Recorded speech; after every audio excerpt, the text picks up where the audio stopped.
Blockchain News, presented by Tier 1 People, leaders in Fintech executive search.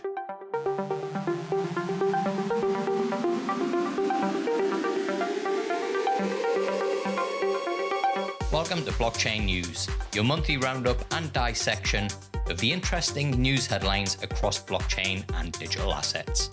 I'm Dexter Cousins, and my co-host as always is Chloe White. Chloe was Australia's inaugural National Blockchain Roadmap lead and former advisor to government on crypto asset innovation. She's now playing a key role in policy development and regulation globally through her advisory business, Genesis Block. Chloe joins me today from the Middle East to discuss the latest blockchain and digital asset headlines and share her insights on what's happening across the globe. Chloe, great to see you again. I feel like I haven't seen you in ages, right? We were like every couple of weeks in 2022, we seem to be catching up, and I haven't seen you in about 3 or 4 months now. Well, I think the Singapore Fintech Festival feels like such a long way away now. It was, less or just around 3 months ago. Time's flown really quickly. Yeah, it has. And as I mentioned, you're kind of globe-trotting at the minute. Where are you dialing in from today? I'm dialing in from Dubai. Dubai, one of my favorite cities. It is a really special place. Yeah, it's cool. Well, look, we're going to kind of cover a few things today. We'll talk about the tug and mapping exercise in Oz, NAB Stablecoin. We're going to look at some things happening globally. But look, I'd love to start with where you're at right now in Dubai, because there's been some massive stuff happening there. And I wanted to talk to you about an announcement that happened in the region with Abu Dhabi and their $2 billion kind of initiative to back Web3 and crypto startups.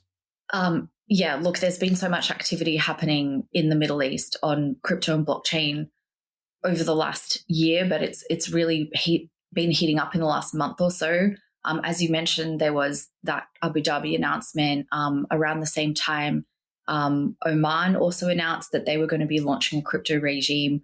And in the Emirate of Dubai, they've also launched a crypto regime. And this follows on from some activities around the second half of last year in Saudi Arabia and Qatar. So there was a huge amount of competition, a huge amount of ambition and interest across the Middle East, and particularly in the Gulf. And I think that a lot of jurisdictions here, whether they're at the Emirate level or nationally outside the UAE, they definitely recognize that there's a lot of opportunity in the blockchain and virtual asset space, and they're seeking to position themselves to capitalize on that, and perhaps also plug some of the gaps and take advantage of how slow other regions of the world have been to take action in capturing value in this space.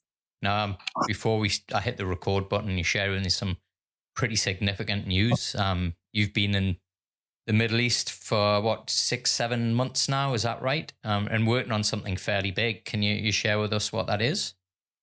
Yeah, thanks, Dex. So I've been advising the Virtual Assets Regulatory Authority, VARA for short, which is a crypto bespoke regulator that's been launched in Dubai.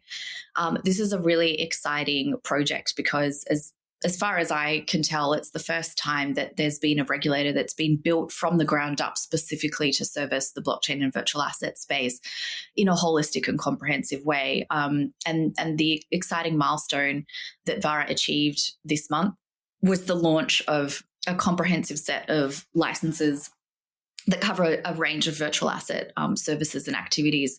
So it's now possible to come to Dubai and obtain a regulatory license to be a crypto exchange, a broker-dealer, asset manager, advisor, and there are other license categories as well. But all the regulations and rule books are now live on the VARA website, vara.ae. So we're really excited to see what kind of feedback is coming through and the interest in response to that. But I do want to caveat all my comments by saying that I'm not on this show representing VARA or any government in any capacity.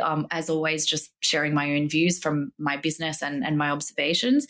But it has been very meaningful to me personally to be able to play such a substantive role in the development of this regime. I think, Dex, because I did so much work in Australia over those years of thinking about how do you approach licensing and policy for this industry. It's scratched a deep itch in my brain to have the opportunity to actually implement some of these ideas and to see them now live is something really satisfying for me to have been involved with. We spent quite a bit of time together in Singapore, and it was really clear the areas that they seen as where the technology was relevant. Is the Middle East different, or are they kind of following a similar path? The thing that really strikes me every time I'm in the Middle East is the focus and momentum behind the industry here.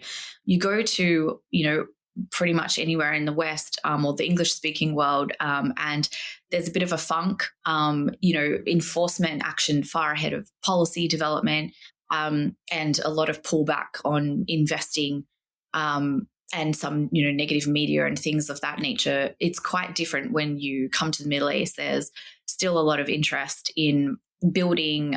There's still investors around. So I think that it is definitely a more optimistic environment.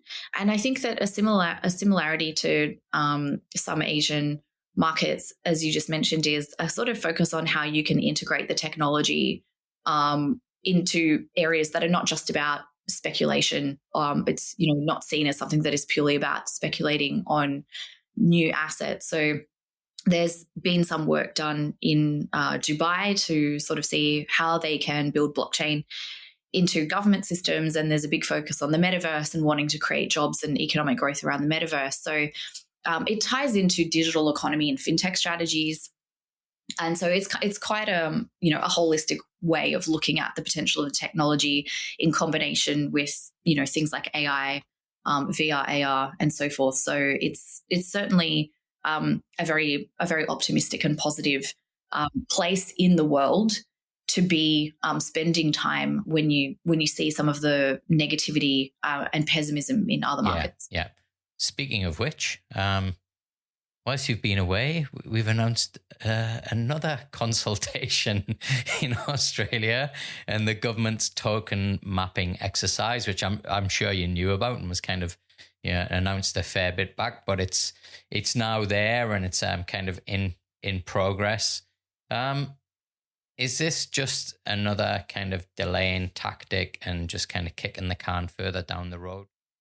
The token mapping consultation papers are a really interesting one.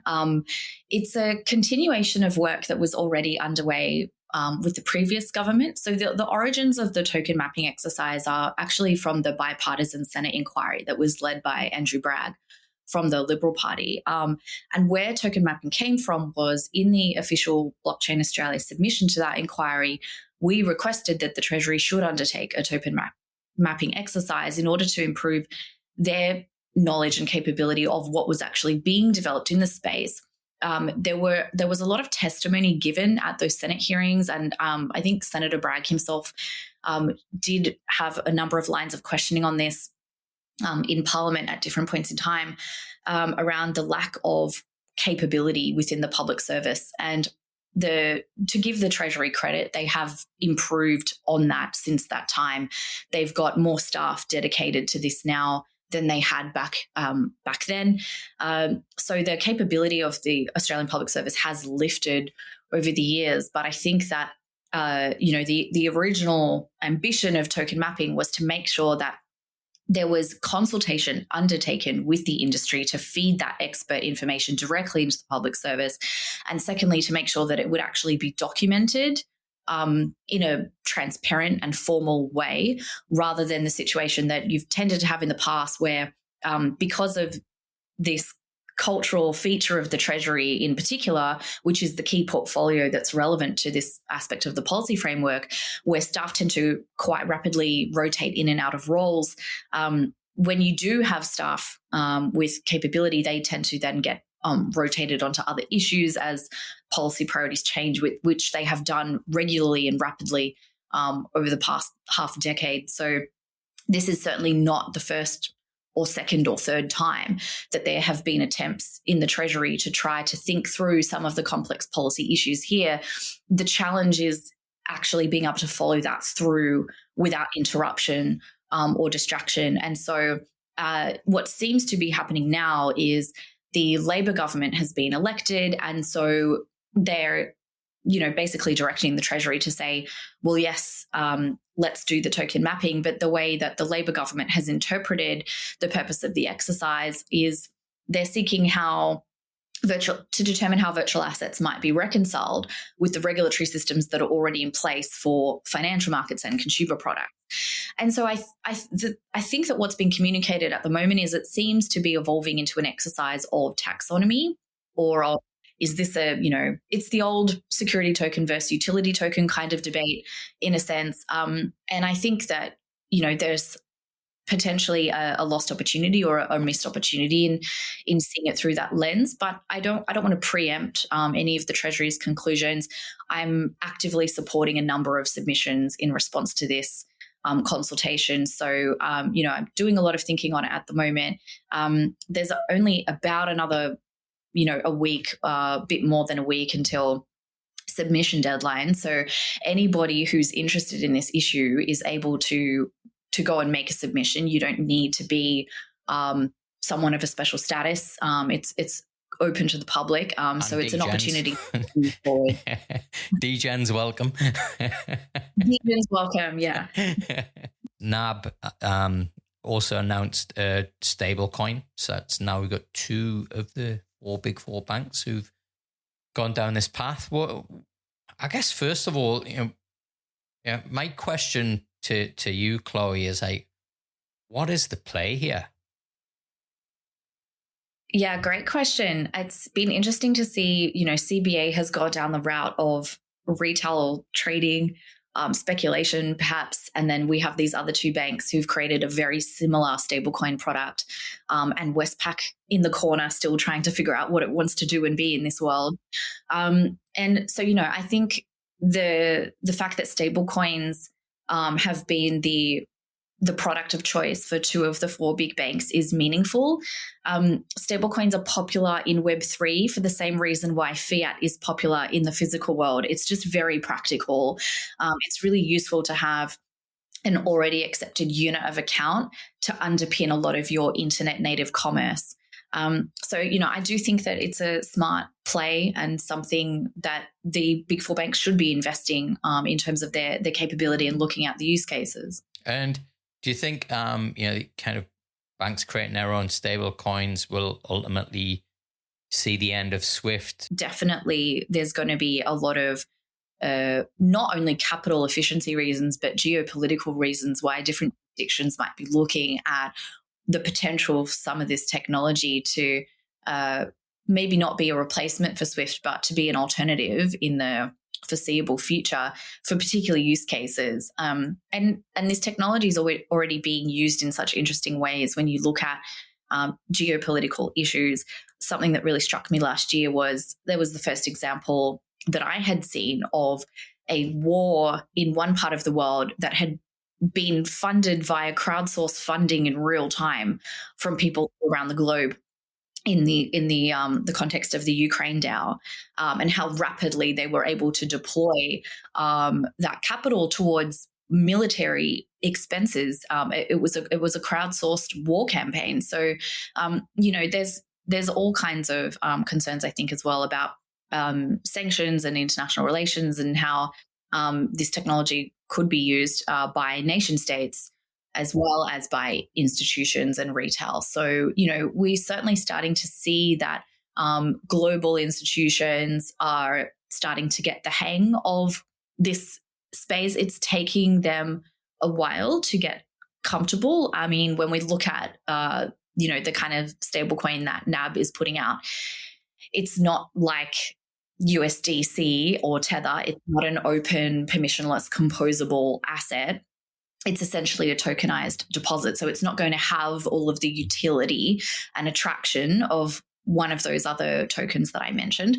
But it's certainly encouraging, I think, to see that they are looking at some of those capital efficiency motivations, the atomic settlement or T0 being the main focus for NAB. But, whether they will remain as just tokenized deposits, I think something interesting to think about for the future because, when we look at the free floating pools of stablecoins that are being issued by technology companies rather than ADIs, that has obviously got a lot more use cases than the ADI sort of style issue stablecoins that we're seeing coming out. So the banks still have to navigate a lot of regulatory restrictions in that case. And so that's going to limit, I think, where they try to compete in terms of utility. Paradoxes of the human race is that we tend to do our greatest bits of periods of innovation during wars. And you talk there about Ukraine, and Russia announced, I think, just this last few days that they're going to be launching their Digital Ruble in, I think, April of this year. What kind of pressure do you think that is going to put on the US? Because I think you kind of alluded to this earlier. They seem to be very much just, it's almost like a McCarthy witch hunt, but, on people with crypto and kind of putting everybody in jail. Do you think that this kind of play now might get them to kind of start to refocus and focus on actually the opportunity? And, if you think back to, well, we weren't born, but in the 60s, you had the space race, you had the Cold War, and that kind of led to a lot of innovation happening. And certainly the US was keen to be seen to be outdoing Russia. Do you think this news might get them to kind of start to refocus and on actually partaking and being part of this ecosystem rather than kind of, I guess, seem to be cutting themselves off from it? The US is already doing similar kinds of research and experimentation, but that's not getting as much press attention as the enforcement actions that they've been taking. And so I think there's an interesting question that the US would want to ask itself around when is it in its interest and not in its interest to be the world's reserve currency, and how does that translate through into payment systems and blockchain? There are, pros and cons to having that unique position among world currencies. So, but, I think that the US throughout its history has demonstrated that it does enjoy the privilege of being the world's reserve currency and unit of account. And so to the extent that that does feed into its motivations to want to make more advancements on CBDCs, for example, and payment rails that it controls, then it will continue to feed through into the research and experimentation that's underway. But that I think has been, like in many jurisdictions, more of a slow burn happening behind the scenes. And then most of the attention, what we see reported on, tends to be more focused on how to basically regulate the industries that have popped up around the products and services that are offered to the retail market. There was an article that I read the other day, and I tend not to read any articles where it's the Winklevoss twins being interviewed. But this one kind of really caught my eye. And the reason why was, the headline was crypto's next bull run will start in Asia. Clearly the Winklevoss twins weren't at Singapore Fintech Festival. Kind of what the mood was there.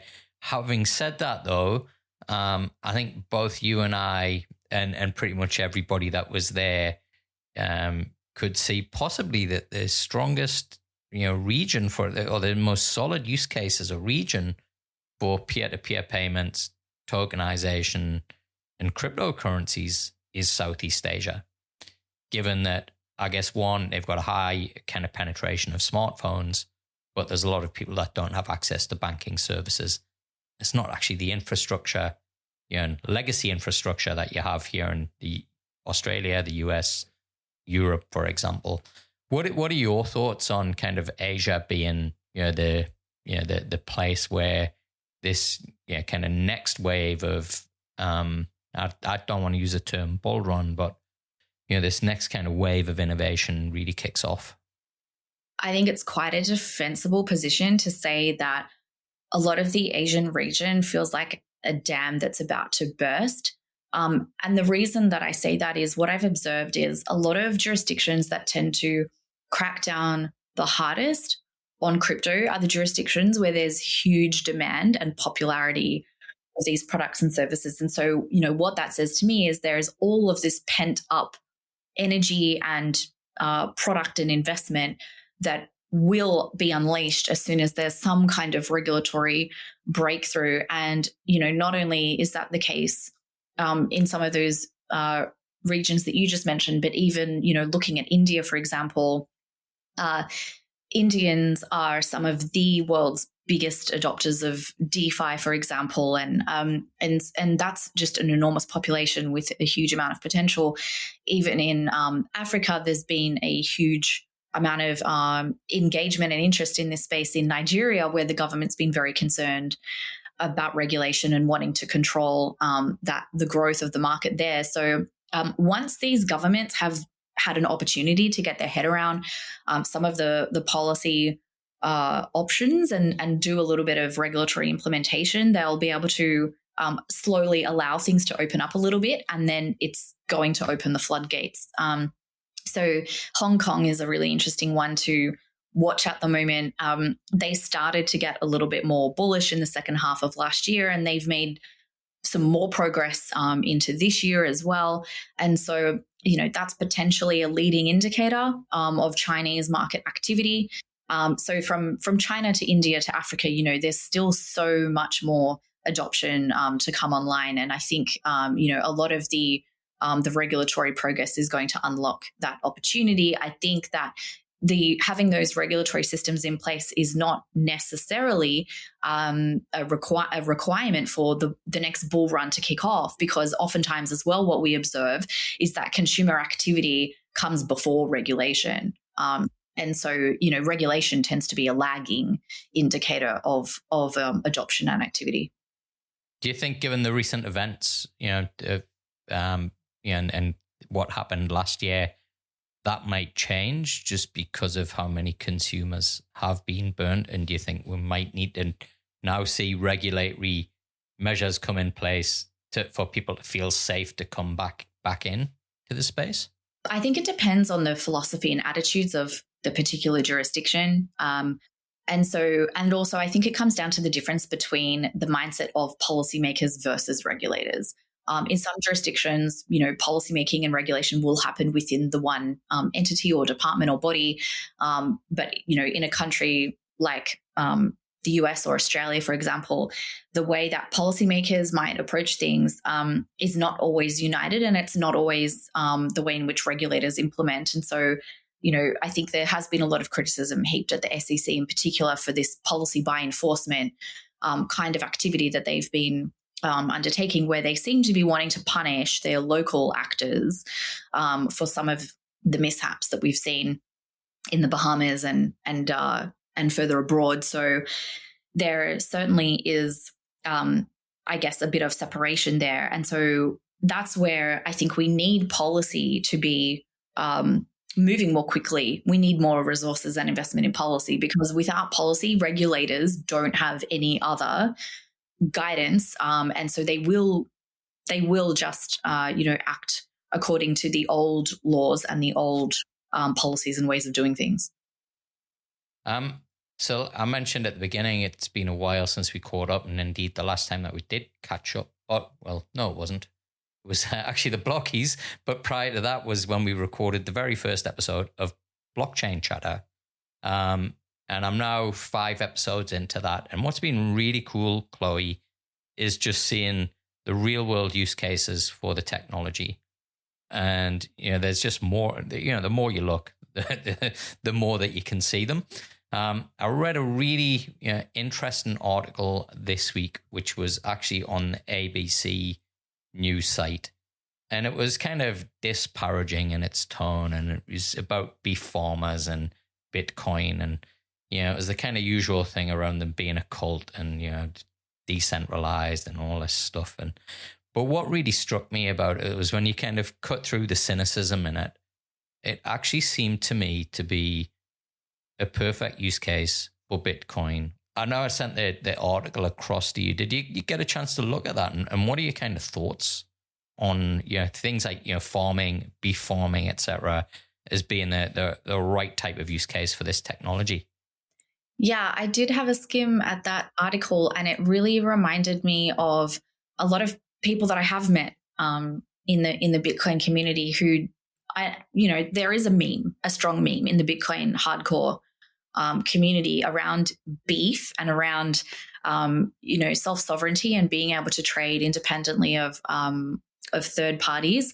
And a lot of crypto does have that kind of libertarian cypherpunk origin, and I think that still permeates throughout a lot of the industry and the community now. And I think it's important to understand that context when looking at the industry. I think one thing that's interesting though about the changes in the Bitcoin community over time, there obviously I think is still that very hardcore group of core Bitcoin true believers who will always kind of prioritize use cases around things that enhance local communities, local trade, self-sovereignty as being something that is really motivating for them, and promoting Bitcoin as a future money, something that will one day come to be seen as money in its own right. But the Bitcoin community and the Bitcoin use cases are quite broad and becoming broader. And so one thing that's been an interesting development in the past couple of months has been the emergence of ordinals. And I find this interesting for two reasons. One is because I think it's brought people's attention to the fact that you can have NFTs in the Bitcoin ecosystem. And so people are now positioning to say, okay, well, how does this work, and how do I be early to this ecosystem? As we've seen the enormous opportunities and success that came to a lot of people who were early in NFTs elsewhere in the blockchain industry. So that's being looked at. But I think the fact that a lot of the influencers who are out there participating in the Bitcoin Ordinal NFT project are people who are kind of seen as thought leaders and industry leaders and investors, but they're a different kind of person to the traditional Bitcoin maximalist who promotes some more libertarian ideas that would be seen as being quite fringe and that the ABC might want to make fun of. And so it's a more moderate kind of Bitcoiner who's saying this is where the technology is going or has the potential to go. And we have seen an increase in demand for block space on the blockchain since ordinals started to become talked about more online in the past couple of months. So I think that's going to be a really interesting one to watch. Cool. Now, as we talked about earlier, you have an insane amount of travel planned in 2023. We're going to be doing this news roundup monthly. So where will you be dialing in from next month, Chloe? Next time we catch up, I'm going to be in Amsterdam, attending a few days of workshops on stablecoins and risks around stablecoins. So I'm really looking forward to that. I think it's going to be quite a rich trip for me, intellectually. Rich in what respect?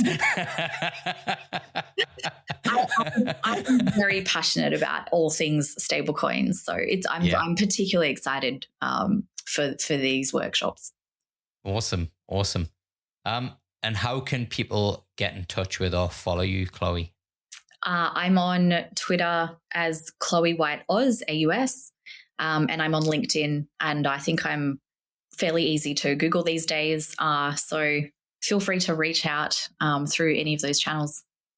Chloe, it's been great to catch up with you again. Thanks for joining me and sharing your insights. It's a pleasure. And you can connect with me, as always, on LinkedIn and Twitter. Thanks for tuning in. If you're new to the show, give us a follow and leave us a review, up to 5 stars on iTunes and Spotify. You can also watch us on Fintech Chatter TV on YouTube. Just hit the subscribe button, like, and leave us a comment. And if you've got any questions or suggestions, please leave them there. It all helps promote the show and gives me the motivation to keep delivering you zero-cost insights and content. If you're coming back, thanks for your continued support. And finally, if you're looking for world-class leadership talent to build world-class fintech and blockchain ventures, reach out to me or head over to tier1people.com. Until the next episode, keep well